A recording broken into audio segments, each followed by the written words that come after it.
Je reviens évidemment toujours ici avec beaucoup de plaisir, vous le savez bien, et je ne peux pas oublier que lorsque j'ai publié mon premier roman, mon premier récit, L'inventaire du vitrail, c'était en 1983, il y aura 27 ans cette année, c'est retrouvé évidemment à la fois chez Dialogue et parmi les lecteurs de Brest et du Finistère, un soutien extrêmement précieux qui ne s'est pas du tout d'ailleurs démenti par la suite. Vous savez d'ailleurs que je fais très peu ce genre de choses. Je fais toujours une rencontre, une présentation boulevard Raspail chez Gallimard à Paris. Je suis allé la semaine dernière à la librairie Le Fayère à Rennes, où j'ai une ville dans laquelle j'ai enseigné pendant très longtemps. Et évidemment, il y a toujours dans ces moments-là un retour aussi à Brest, mais il n'y a guère d'autres réunions de ce type.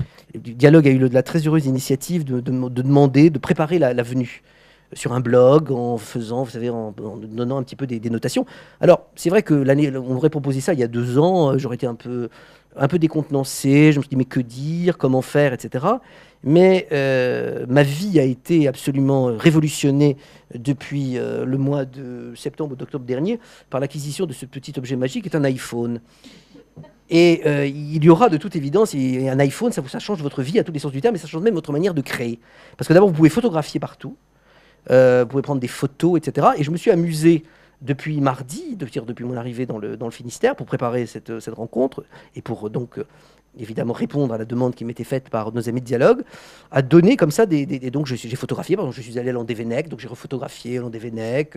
Je suis allé hier à Saint-Paul-de-Léon, dans la cathédrale de Saint-Paul-de-Léon, donc j'ai photographié ce que j'appelle les étagères de la nuit, c'est-à-dire ces boîtes à crâne, ces boîtes ossuaires qui sont dans la cathédrale. Et donc là aussi, j'ai pris une photo de cet endroit, etc. Et c'est ça qu'on voit sur le site de Dialogue, que je me suis donc amusé à envoyer.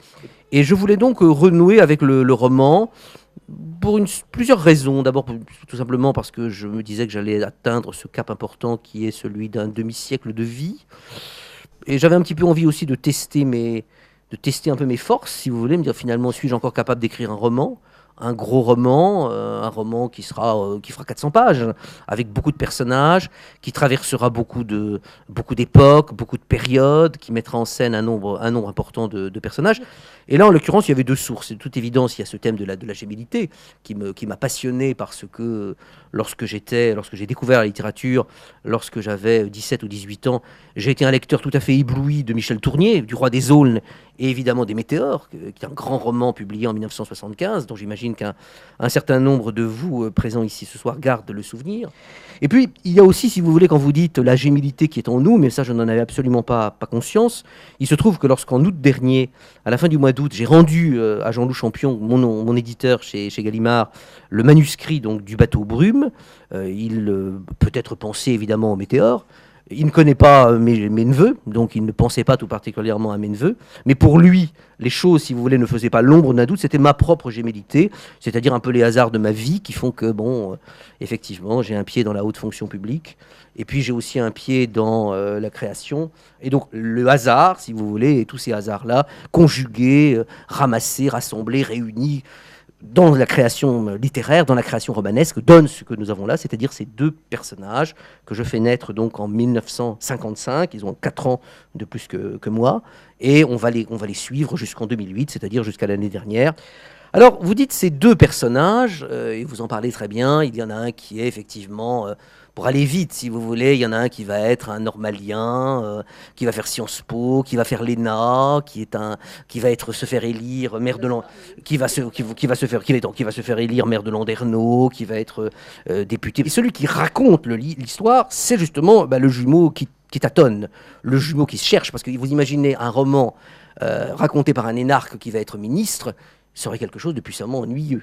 Mais on entend aussi l'autre, parce que j'aime beaucoup faire ça dans mes livres. Je me suis amusé, comme toujours, à faire des carnets fictifs, si vous voulez. Et donc, on a aussi le journal de l'autre. Alors, évidemment, autant le jumeau peintre est un jumeau un peu lyrique, un jumeau qui raconte, un jumeau qui a des mots, etc.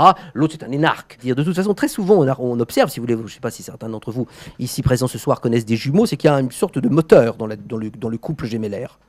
Il y a le chef, qui est souvent d'ailleurs le premier né des jumeaux. Et ici, l'aîné des jumeaux, c'est le ministre, c'est le futur homme politique, c'est Gilles. Donc c'est lui qui, effectivement, est l'élément dominant. Et l'autre va passer son temps, finalement, à l'admirer, alors il aurait mieux à faire. Il a à créer, il a à conduire son chemin, il a à suivre sa route, mais il est dans l'extase et en même temps dans l'admiration éperdue, effectivement, de ce frère qui, dans un cursus honorum traditionnel, est un cursus honorum presque, je dirais, d'un personnage romanesque du 19e siècle, va tout réussir, si vous voulez.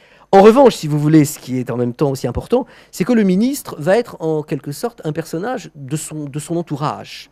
C'est une création de son entourage, comme souvent dans ces milieux-là. C'est-à-dire que finalement, il y a ce personnage essentiel qu'est le grand-père, et ce personnage raconte finalement à ses petits-fils, à qui il dit d'ailleurs vous êtes des phares. Alors, vous savez que quand vous avez des enfants et que vous leur dites vous êtes des phares, vous allez porter les flambeaux très haut, c'est lourd à porter ensuite.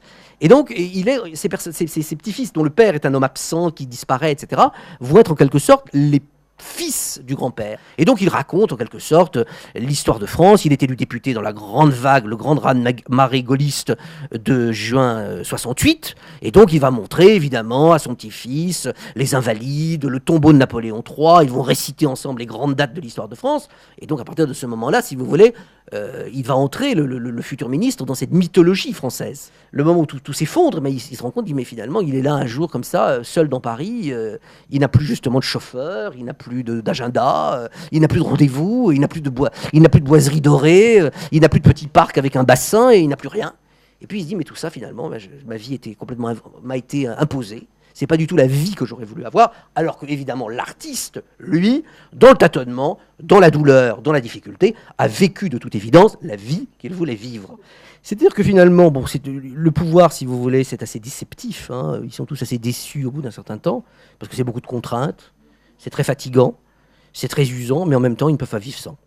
Et donc, ils sont en même temps bouffés, dévorés par ce besoin, parce qu'ils aiment les palais ministériels, parce qu'ils aiment qu'on les conduise. Or, finalement, croire qu'une vie se résume à ça et à ses oripeaux, ce serait bien triste, si vous voulez. Et c'est pour cette raison-là que c'est pas la vie d'un homme politique et c'est la vie d'un ministre, mais c'est plus la vie d'un peintre et c'est la vie de deux frères, surtout. C'est-à-dire que l'intimité aussi des personnages, on parlera peut-être de leur famille d'ailleurs, de leur grand-père, de leur père, de leur mère, qui compte aussi beaucoup dans ce roman.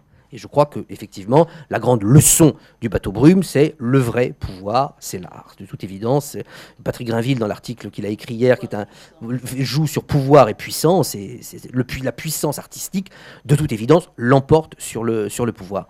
J'aime bien des livres aussi où on voyage. Parce que bon, c'est bien, si vous voulez, j'ai fait Paris, les bords de Seine, le 2e arrondissement, le 1er arrondissement, Saint-Eustache et compagnie, c'est très bien, et je voyage moi-même, et d'ailleurs, j'ai commencé ce livre au retour de Shanghai. J'espère en dire un mot tout à l'heure. C'est un choc tel quand je reviens de Shanghai, si vous voulez, que je suis dans la rue comme ça à Paris un matin, un vendredi matin d'avril, fin avril, début mai 2008, et j'éprouve le désir d'écrire, ce qui m'arrive comme ça rarement, comme dans la rue, mais bon. Et je vais aller acheter un cahier dans une papeterie et je vais m'installer dans un bistrot. Et j'ai commencé à écrire mon roman comme ça, en 1 heure, dans un café, parce que j'avais ce besoin d'écrire. Et tout simplement parce que c'était le choc, si vous voulez, de ce voyage à Shanghai. Et on voyage aussi, comme vous avez tout à fait raison de le dire, il n'y a pas simplement que des espaces, ou des villes, ou que des cadastres, on voyage aussi à travers des milieux sociologiques. Et je crois que c'est ça aussi, en même temps, une des vocations du roman, de porter témoignage sur une diversité sociale. C'est-à-dire qu'on a à la fois la haute fonction publique, les ministères, la politique, comment mener une campagne à Landerneau, mais en même temps comment exercer un ministère, comment se marier à Brocéliande, comment être en Irlande, etc. Il y a tous ces éléments-là dans ce roman, parce que j'ai vécu en même temps toutes ces vies en écrivant ce roman. Ce bateau brume, s'il existe réellement, il y a une grande carcasse noire, comme ça, dans le port du Fou, vous pouvez aller voir. Il y a brume sur voilà, ça s'appelle le bateau s'appelle Brume. C'était pas du tout, d'ailleurs, le premier titre du livre, qui n'en avait pas, d'ailleurs, pendant tout un temps. C'est presque comme un enfant, vous savez, moi j'ai des jeunes pères dans mon entourage actuellement qui ont des vertiges, comment je vais appeler l'enfant, etc. Bon. Par exemple, j'avais pensé à ce roman, c'est-à-dire c'était Le Roc et la Faille. C'était très prétentieux, c'était vraiment pour les éditions Hubac, un recueil de poésie très constipé des années 80, Le Roc et la Faille. Philippe Le Guillot présente Le Roc et la Faille aux éditions Dialogue, vous imaginez, bon bref. Et donc ce bateau brume s'est imposé comme ça brusquement l'été dernier. Et vous savez, quand j'ai des idées comme ça sur les titres, je les teste.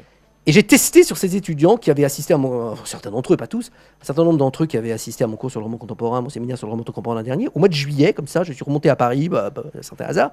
J'ai passé une soirée avec certains d'entre eux et j'ai testé le titre. J'ai dit, si j'appelais ça, qu'est-ce que ça vous dit, le bateau brume? Ils ont dû dire, ah, mais ça c'est très très beau, le bateau brume, ça donne envie de le lire, c'est mystérieux, etc. Bon, pour tout vous avouer, j'étais quand même assez convaincu de mon effet en le faisant. Je savais que c'était ça le titre, et bon, ils auraient dit non, bon, ils auraient dit c'est pas terrible, bon, on en serait resté là, mais je reprenais le train le lendemain, et le bateau, ce serait malgré le livre, le bateau se serait certainement appelé Brume, mais le roman se serait aussi appelé Le bateau Brume. Parce qu'en même temps, si vous voulez, c'est ça aussi qui est, quand vous écrivez des livres au bout d'un certain temps, on vous attend dans un rôle, c'est-à-dire que finalement, un roman de Philippe Le Guillou, bon, il faut des cryptes, il faut des cathédrales, il faut des bannières, il faut des bénitiers, il faut un peu de Paris, il faut un peu du fou, il faut quelques déambulations dans Brest. Bon, il faut quand même quelques petits propos réac bien sentis, quand même, pour bien montrer que, bon, voilà, on n'est quand même pas, on n'opine pas et on n'acquiesce pas quand même à l'air du temps totalement, mais bon, tout en vivant quand même, tout en s'accommodant de l'air du temps, mais voyez, bon, bref.